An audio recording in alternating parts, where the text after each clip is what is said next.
Hello बच्चों, let's see the question. 11 resistors, each of resistance small r, are connected in the form of an incomplete cube as shown in figure. Find the resistance of the network between the points A and B of the network. देखिए ये A है और ये क्या है B है, इसके बीच में 11 resistors लगे हुए हैं. तो आपसे पूछ रहा है कि उन 11 resistors का equivalent कितना होगा. तो let's see the key concept of this question. The key concept of this question is that if the battery is connected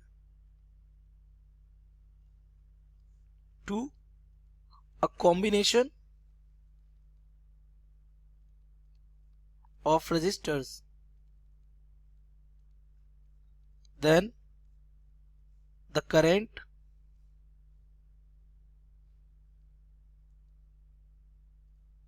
drawn from battery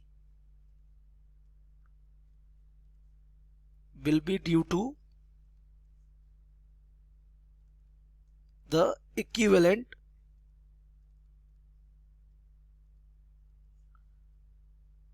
resistance of the combination.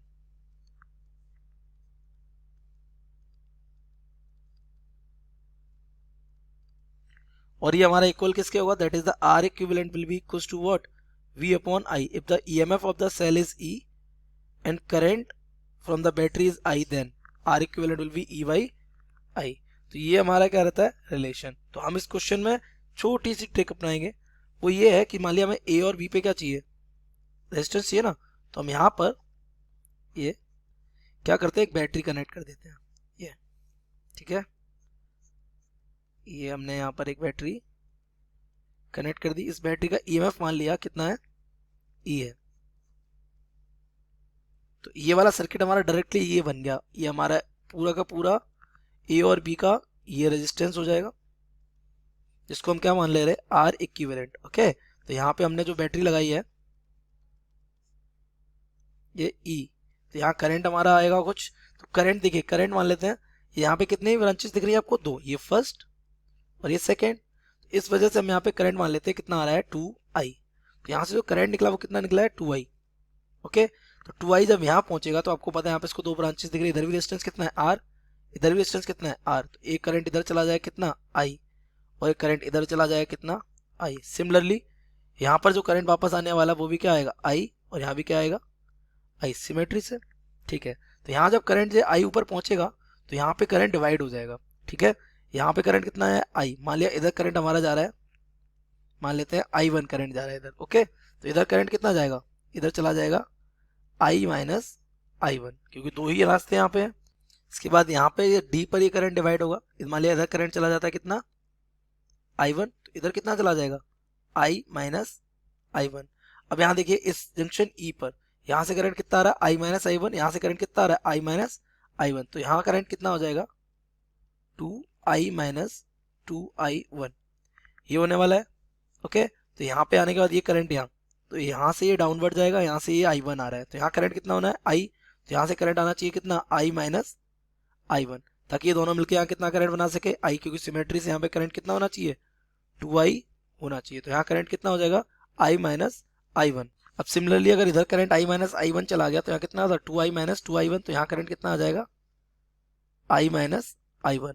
और देखिए ये यहाँ से कितना करंट आ रहा था, i1. तो यहाँ पे करंट कितना हो गया, i हो गया. तो यही लॉजिक हम लगा रहे थे, दैट्स इट.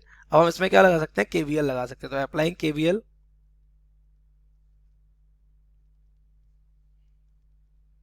केवीएल किस में लगा देते हैं हम, ए डी सी बी और along the battery A. Applying KVL in loop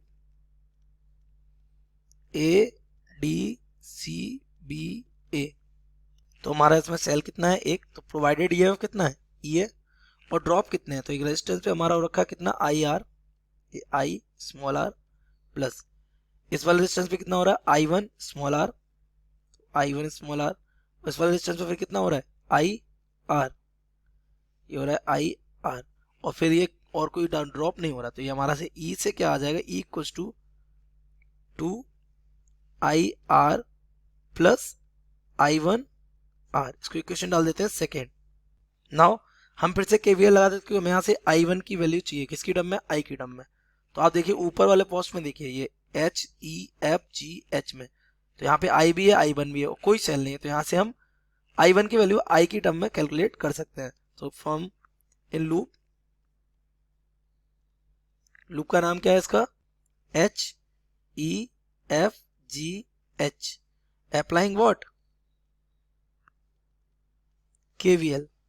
तो अगर हम उसमें KVL लगाएंगे तो देखिए ध्यान से, यहाँ पे हमारा H और E के बीच में करंट कितना, I माइनस I1 और R, this becomes I minus I1 of R, then plus after that यहाँ पे हमारा क्या होना है, E और F के बीच में इसी डायरेक्शन में 2I minus 2I1 of R, तो यहाँ ये हो जाएगा 2I minus 2I1 of R, then plus यहाँ देखिए एफ जी में क्या आ रहा है, I माइनस I1 और रेजिस्टेंस भी कितना है, R ही है, तो I माइनस I1, तो I minus I1 of R, then एक हमारा क्या बन रहा है, जब लौट के आएंगे कहाँ पर, फिर से H पर, तो इसमें हमारा हम इस डायरेक्शन में इस तरीके से क्या कर रहे हैं, घूम रहे हैं, एक क्लॉकवाइज टर्न ले रहे हैं। तो हम यहाँ G से H जाएंगे, करंट कहाँ S टू G जा रहा है, तो ये हो जाएगा माइनस का I1 of R, I1 of R, और उसके बाद हम फिर H पे आ गए, तो नेट पोटेंशियल डिफरेंस कितना हो जाएगा, 0 हो जाएगा। तो अगर हम इसको सॉल्व करें तो यहाँ से हर एक में R आ जाएगा कॉमन और ये कट जाएगा, तो यहाँ से बचेगा I minus I1 plus 2I minus 2I2 plus I minus I1, और ये माइनस का हो जाएगा I1 इक्वल टू कितना हो जाएगा, 0। I1 काउंट कर लेते हैं, पहले I काउंट करते हैं, तो I और 2I 3I and I 4I, तो ये कितना हो जाएगा 4 of I। Now I1 calculate कर लेते हैं, ये I1 है हमारे यहाँ पे, तो ये I1 3I1 4I1 और ये कितना हो जाएगा 5 ऑफ I1। देखिए I1 और ये 2 और 3I1 4I1 और 5I1, ये माइनस का 5I1 इक्वल टू कितना हो जाएगा 0। तो यहाँ से 5I1 इक्वल आ जाएगा 4I और I1 इक्वल हो जाएगा कितना 4I बाई 5। इसको उठा के कहाँ रख देंगे, अपनी इक्वेशन नंबर सेकेंड में। सो पुटिंग इन सेकेंड, तो हमारा E इक्वल क्या हो जाएगा, देखिए ध्यान से, इक्वेशन क्या थी हमारी 2IR, that means it is